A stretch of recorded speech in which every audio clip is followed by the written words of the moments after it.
एक हाउसवाइफ का सबसे ज्यादा वक्त कहाँ बीतता है? किचन में।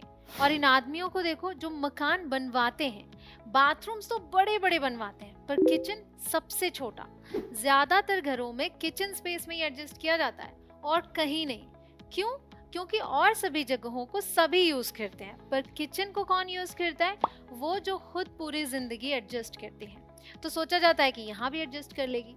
मेरा तो मानना है कि किचन सबसे खूबसूरत होना चाहिए ताकि वो हाउसवाइफ खुश रहे जो सबकी खुशियों का ख्याल रखती है।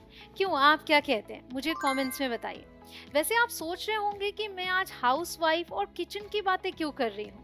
क्योंकि आज मैं बहुत ही खास वीडियो लेकर आई हूँ उनके लिए जो घर संभालती हैं। किचन से फुर्सत होकर घर के कामों से निपटकर इंग्लिश सीखने का अलग से टाइम कहाँ मिलता है हाउसवाइफ्स को।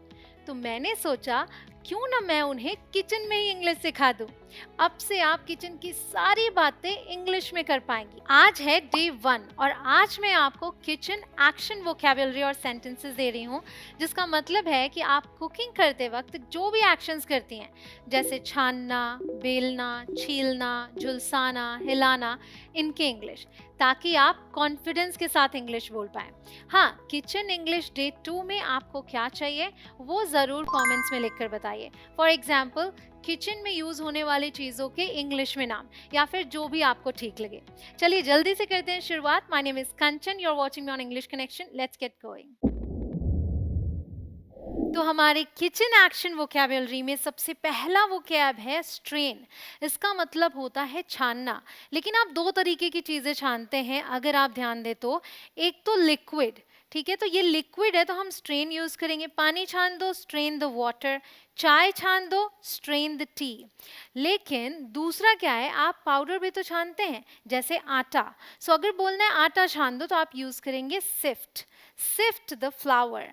ध्यान रखें, इसे हम फ्लावर बोलते हैं या फिर फ्लावर, फ्लावर नहीं बोलते। और जो फूल होता है उसे भी हम फ्लावर ही बोलते हैं, ठीक है। फिर हमारे पास जो वर्ब वो है ग्राइंड। ग्राइंड मतलब पीसना। अब ऐसे कुछ पीसना है या फिर मिक्सर ग्राइंडर में पीसना है तो भी आप ग्राइंड यूज करेंगे। गेहूं पीस दो, ग्राइंड द व्हीट। ग्रेट मतलब कद्दूकस करना। खीरे को कद्दूकस कर दो, great the cucumber. Okay, this is cucumber not cucumber. ध्यान रखिए, प्रोनाउंसिएशन पर स्पेशल आपको ध्यान रखना है, ठीक है। फिर है कट। कट का मतलब होता है काटना। आलू को काट दो, cut the potatoes. Cut the potato, simple. लेकिन काटने के लिए हम और भी वर्ब्स यूज करते हैं, जैसे चॉप। इसका भी मतलब है काटना, लेकिन छोटे छोटे टुकड़े करना, ठीक है। छोटे छोटे टुकड़े टुकड़े करना लिख दिया मैंने, बट छोटे छोटे टुकड़े करना, ऑल राइट। प्याज के छोटे छोटे टुकड़े कर लो, chop the onions. Okay, chop the onions.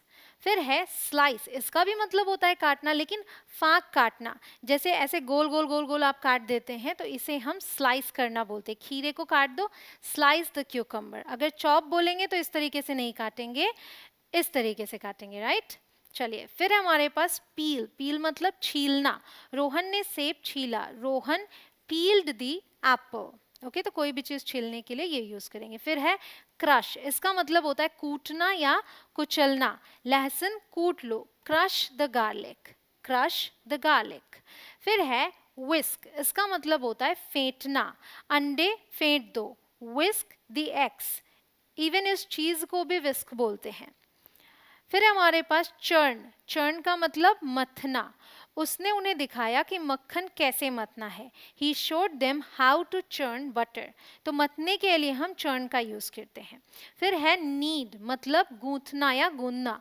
आटा गूंथने में मजा आता है। It's fun to knead the dough. तो आटा गूंथते हैं आप नीड बोल सकते हैं, I am kneading the dough, इस तरीके से। फिर है रोल आउट, मतलब बेलना। आटे को एक बड़ी चपाती में बेल लें। Roll out the dough into one large chapati. तो रोटी बेलने के लिए आप रोल आउट यूज करेंगे। तो अगर कोई पूछता है क्या कर रहे हो, आपको बोलना है मैं रोटियां बेल रही हूँ, तो आप बोलेंगे I am rolling out the chapatis. ठीक है, फिर है बेक मतलब सेकना, मैं चपातियां सेक रही हूँ, आई एम बेकिंग द चपाती, सेकने के लिए ये बोल दीजिए। फिर है एक और होता है बेक, जिसका मतलब होता है पकाना, जैसे अवन में कुछ रख के आप पकाते हैं। मैं केक बना रही हूँ, I am baking a cake, cake के लिए हम बेक का यूज करते हैं। ठीक है, फिर हमारे पास फ्लिप मतलब पलटना, पराठे को पलट दें, फ्लिप द पराठा, फ्लिप उठा के पलट दिया, ठीक है, फ्लिप कर दिया। फिर है रोस्ट मतलब भूनना, आलू भून लो, roast the potatoes, roast the potatoes. फिर है फ्राई, फ्राई का मतलब होता है तलना, मेरे लिए थोड़े पकौड़े तल दो, fry some fritters for me, पकौड़ों को हम क्या बोलते हैं, फ्रिटर्स, और तलने के लिए फ्राई हो गया, fry some fritters for me. अगर आपको वीडियो पसंद आ रही है तो वीडियो को लाइक जरूर करें, अगर आप चैनल पर नए हो या फिर अभी तक सब्सक्राइब ना किया हो तो सब्सक्राइब करके बेल आइकॉन को प्रेस करें ताकि एक भी वीडियो आप मिस ना करें। Now the next one is pour, pour मतलब डालना या उड़ेलना, जब आप इस तरीके से उड़ेलते हैं कोई चीज। कप में थोड़ी चाय डालो, pour some tea in the cup, pour some tea in the cup. ठीक है, फिर है डिजॉल्व, इसका मतलब होता है घोलना, जैसे आप पानी में नमक डाल के घोल दें, पानी में थोड़ी चीनी घोलें, dissolve some sugar in water, हम इसे शुगर बोलते हैं, सुगर नहीं बोलते। ठीक है, एस एच नहीं है फिर भी इसे श पढ़ा जाएगा, शुगर। फिर है मिक्स मतलब मिलाना, एक बोल में सारी सामग्री को एक साथ मिला लें, mix all the ingredients together in a bowl, ध्यान रखें कटोरे को हम बोल बोलते हैं, ठीक है, इस तरीके से, बाउल नहीं बोलते। नेक्स्ट मैश मतलब मसलना, आप आलू को मसलने में मेरी मदद कर सकते हैं, you can help me mash the potatoes और मैश अप द पोटैटोज, तो भुर्ता बनाते हैं आप तो आप मैश करते हैं उसमें आलू को। ठीक है, फिर है स्प्रेड मतलब फैलाना, उसने टोस्ट के एक टुकड़े पर मक्खन फैलाया, she spread butter on a piece of toast, so spread किया हमने। ठीक है, फिर है ड्रेन, ड्रेन का मतलब निकासना, जैसे मेरी मम्मी निथारना बोलती है जिसमें हम पानी बाहर निकाल देते हैं। ठीक है, सो पास्ता को छान कर धो ले, काइंड ऑफ इसे भी छानना कह सकते हैं, जिसमें हम पानी अलग कर देते हैं और इसको अलग, so drain and rinse the pasta, drain and rinse the pasta. Next melt मतलब पिघलना, सबसे पहले मक्खन पिघलाएं, फर्स्ट मेल्ट द बटर। ठीक है, तो मेल्ट का मतलब होता है पिघलना और मेल्ट का ही मतलब होता है पिघलाना। ओके, फिर है प्री हीट, पहले से गर्म करना, अवन को 180 डिग्री सेल्सियस पर प्री हीट करें, preheat the oven to 180 degree Celsius. ये आपको ध्यान इसलिए रखना है कि आप चीज़ों को रखने से पहले ही उसे गर्म करते हैं, इसलिए प्री लगाए, प्री का मतलब होता है पहले। फिर है सिमर, सिमर का मतलब होता है धीमे आंच पर पकाना, जब आप आंच धीमा करके छोड़ देते हैं खाने को, सब्जियों को कुछ मिनट के लिए धीमे आंच पर छोड़ दें या धीमे आंच पर पकाएं। Leave the vegetables to simmer for a few minutes, to simmer. Okay, ध्यान रखिएगा, इसे जरूर यूज कीजिएगा। फिर है मेजर मतलब मापना, उसने कटोरे में आटे को मापा, he measured the flour in the bowl। अगर आपको ऐसी वीडियोस और चाहिए तो कमेंट सेक्शन में लिखिए दिल मांगे मोर। नेक्स्ट है गार्निश मतलब सजाना, जैसे आप धनिया पत्ती वगैरह डाल के सजाते हैं। परोसने से पहले पकवान को अजमोद से गार्निश करें, अजमोद किसे बोलते हैं, पार्सले को। Garnish the dish with parsley before serving. ठीक है, फिर है स्टर, स्टर देखिए STIR है, स्टर नहीं पढ़ेंगे, स्टर पढ़ेंगे, मतलब हिलाना।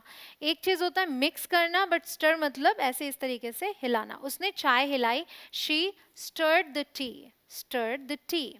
फिर है BOIL, बॉयल मतलब उबालना, दूध उबाल लें, बॉयल द मिल्क, आप ये भी बोलते हैं द मिल्क इज बॉइलिंग, और यहाँ बोलेंगे बॉयल द मिल्क। ठीक है, एज अ वर्ब। फिर है हीट मतलब गर्म करना, तेल गर्म करें और प्याज डालें, heat the oil and add the onions. एक चीज़ मैं आपसे कहना चाह रही थी वैसे, कि जिस तरीके से आप अभी किचन एक्शन वोकैबुलरी सीख रहे हैं, अगर आप पूरे दिन इंग्लिश बोलना चाहते हैं तो आपको घर की चीज़ों के नाम इंग्लिश में पता होने चाहिए। उसके लिए मैंने एक स्पेशल वीडियो बनाई है, ये इसे देखने के लिए आपको वहाँ आई बटन पर क्लिक करना है, आपको ये सारे नाम ईजिली याद भी हो जाएंगे बहुत ही आसानी से। आगे बढ़ते हैं, रीहीट पे आते हैं। रीहीट का मतलब होता है फिर से गर्म करना, री जब भी किसी चीज में लगा हुआ है मतलब फिर से उसको करना। सो खाने को फिर से गर्म करें, reheat the food, reheat the food. फिर है फ्रीज, मतलब फ्रीज करना। क्या आप इस केक को फ्रीज कर सकते हैं? Can you freeze this cake? Can you freeze this cake?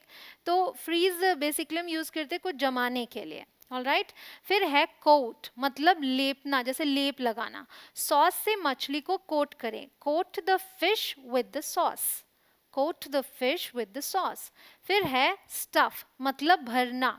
जैसे आप आलू का पराठा बनाते हैं तो लोई में क्या करते हैं, आलू को स्टफ करते हैं, ठीक है। क्या आप लोइयों को भरने जा रहे हैं? Are you going to stuff the balls? हम लोइयों को बॉल्स बोलते हैं, okay. Are you going to stuff the balls? अगर आप मेरे कोर्सेज में एनरोल करना चाहते हैं तो वो अवेलेबल है इंग्लिश कनेक्शन ऐप पर। प्ले स्टोर से ऐप को इंस्टॉल करें और कोर्सेज में एनरोल करें। फिर है ब्लैंच, BLANCH, थोड़ी देर उबाल कर छानना। मतलब डाला, थोड़ा सा उबाल आया और निकाल लिया। क्यों करते हैं ऐसा? ताकि छिलका आसानी से उतर सके या फिर वो चीज़ खराब ना हो। आड़ू को छीलने से पहले उसे ब्लैंच कर लें, Blanche the peaches before piling them, ठीक है। फिर है सीयर, मतलब झुलसाना। जैसे आपने तेज आंच पर रख दी कोई चीज़ ताकि उसकी ऊपरी परत बिल्कुल झुलस जाए। मांस के रस को बनाए रखने के लिए पहले उसे झुलसाएं, sear the meat first to retain its juices. Next, fold, मतलब मोड़ना। आप चपाती को ऐसे मोड़ते हैं, रोटी को आधा मोड़े, fold the bread in half, fold the bread in half. तो अगर आधा मोड़ने की बात की तो इन हाफ ऐसे यूज करेंगे। फिर है टू मैरिनेट, मतलब मसाले लगाना। मसाले लगा के आप छोड़ देते हैं ताकि उसमें उसका टेस्ट आ जाए। चिकन को कम से कम 4 घंटे के लिए मैरिनेट करें, marinate the chicken for at least 4 hours. Okay. Next है सीजन, मतलब मसाला डालना। जैसे आप लास्ट में काली मिर्च या स्वाद के लिए नमक ऊपर से डालते हैं, उसके लिए हम इसे यूज करते हैं। नमक और काली मिर्च से सीजन करें, season with salt and paper. इसे हम पेपर बोलते हैं, पेपर नहीं बोलेंगे। आई होप आपको ये वीडियो बहुत पसंद आई हो। आप जल्दी से इस वीडियो को अपने फ्रेंड्स के साथ कर दीजिए शेयर। मैं मिलती हूँ आपसे अगले वीडियो में। आप करते रहें प्रैक्टिस। जय हिंद।